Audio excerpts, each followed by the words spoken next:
Sebagai orang Islam yang lahir ribuan tahun setelah meninggalnya Nabi, kita hanya bisa mengakses bagaimana kisah kehidupan Nabi, istrinya, anaknya, dan sahabat-sahabatnya melalui penuturan sejarah dan penjelasan dari Al-Quran dan hadis.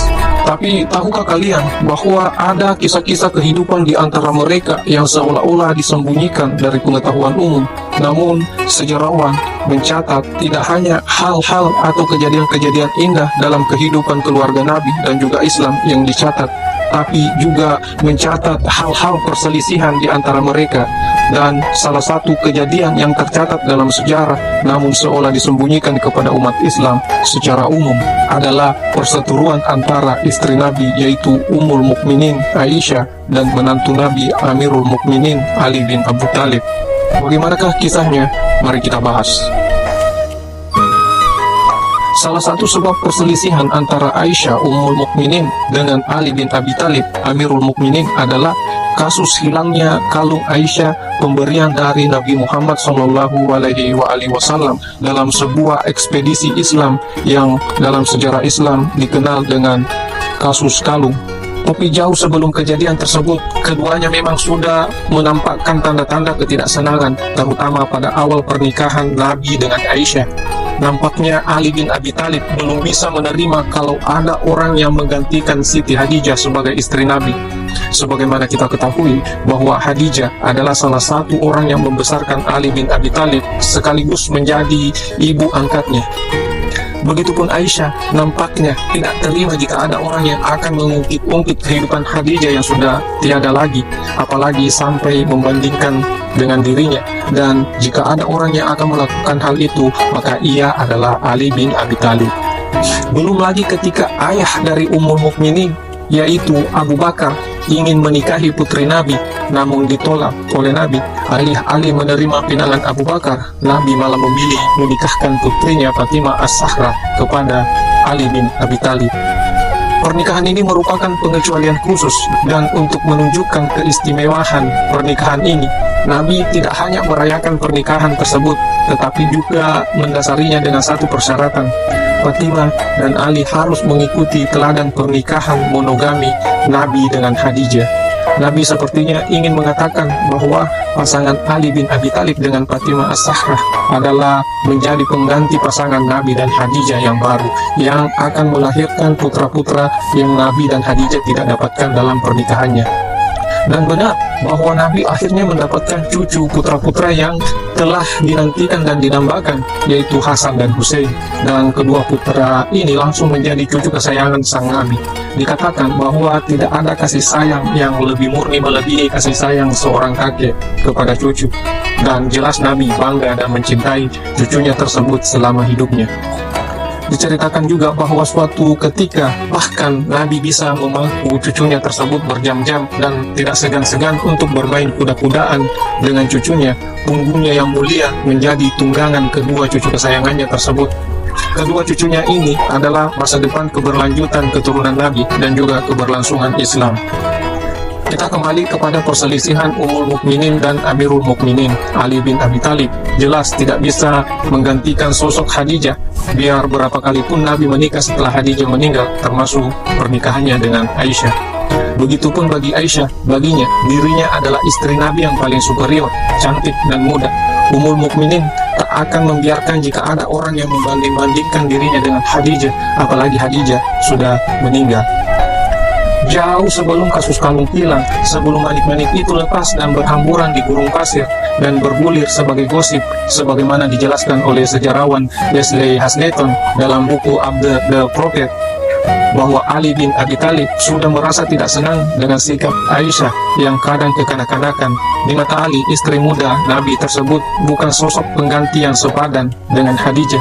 Dan rupanya antipati yang sama juga dirasakan oleh Ummul Mukminin bagi Aisyah. Rasa hormat Amirul Mukminin Ali bin Abi Thalib terhadap Khadijah adalah pengingat yang tidak bisa dilupakan. Apalagi Ali bersama Fatimah sudah memberikan dua cucu kepada Nabi, sementara dirinya belum juga dikaruniai anak atas pernikahannya dengan Nabi. bagi Aisyah, kehadiran cucu bagi Nabi jelas membagi perhatian dan kasih sayang Nabi yang selama ini Ummul Mukminin dapatkan. Fatimah adalah wanita sederhana dan menjemukan bagi Aisyah, dan bagi Fatimah, Aisyah tidak akan pernah sebanding dengan ibu kandungnya Khadijah.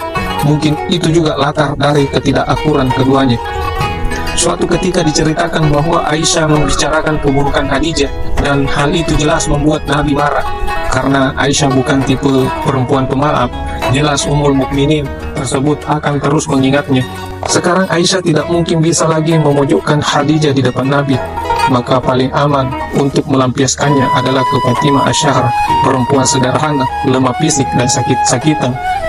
Fatimah jelas kalah jauh jika dibandingkan dengan kesegaran dan kesehatan fisik Aisyah. Ummul Mukminin lebih muda 15 tahun dari Fatimah Asy'ariyah. Aisyah sepertinya sudah mengambil porsi lebih besar kasih sayang Nabi ketimbang kasih sayangnya ke Fatimah. Begitu pemikiran Fatimah. Tapi Fatimah adalah anak yang penurut, bahkan meskipun hal itu menyakitkan bagi dirinya. "Anakku sayang, tidakkah engkau mencintai yang kucintai?" Begitu tanya Nabi kepada putrinya. Karena Fatimah adalah anak yang penurut, jelas ia akan menjawab, "Pasti ayahanda."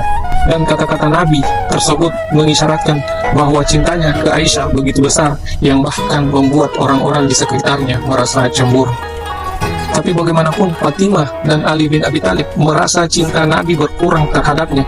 Tapi satu yang tidak bisa ditolak bahwa Fatimah, Ali, dan kedua cucunya Nabi Muhammad SAW adalah orang-orang yang dicintai oleh Nabi dan Allah. Hal itu terlihat saat mereka dilindungi, dilingkupi, dan disucikan di bawah jubah Nabi Muhammad SAW. Mereka ini adalah orang terdekat Nabi dan darah daging keluarga Nabi. Kasus kalung hilang memang tidak bisa selesai begitu saja. Tentang gosip-gosip yang beredar setelah kasus hilangnya kalung Aisyah jelas mengganggu sang Nabi, dan bisa ditebak bahwa Nabi akan meminta pendapat menantunya tentang hal itu. Namun bagi Ummul Mukminin, jelas meminta pendapat kepada Amirul Mukminin Ali bin Abi Thalib adalah sesuatu yang keliru. Karena dari periwayatan Aisyah sendiri sebagai sumber satu-satunya yang menjelaskan tentang ini, jelas mengatakan bahwa nasihat yang diberikan Ali bin Abi Thalib sangat kasar. Namun di sisi lain, riwayat tentang kekasaran bahasa Ali bin Abi Thalib ini sangat mengejutkan, sebab Ali bin Abi Thalib dikenal dengan kefasihan berbicaranya. Ali juga dikenal karena kedalaman wawasan ilmu pengetahuannya. Tetapi setidaknya menurut Aisyah sama sekali tidak ada tanda-tanda kefasihan berbicara saat Ali memberikan pendapat tentangnya kepada Nabiullah Muhammad SAW. Barangkali benar bahwa pendapat Ali bin Abi Thalib jauh lebih canggih, tetapi Aisyah tentu saja mengambil inti dari pembicaraannya. Banyak wanita seperti dia. Allah telah membebas kamu dari masalah ini. Gampang mencari penggantinya. Masih banyak ikan di laut. Itulah intinya. Ceraikanlah Aisyah dan selesaikan kasus ini.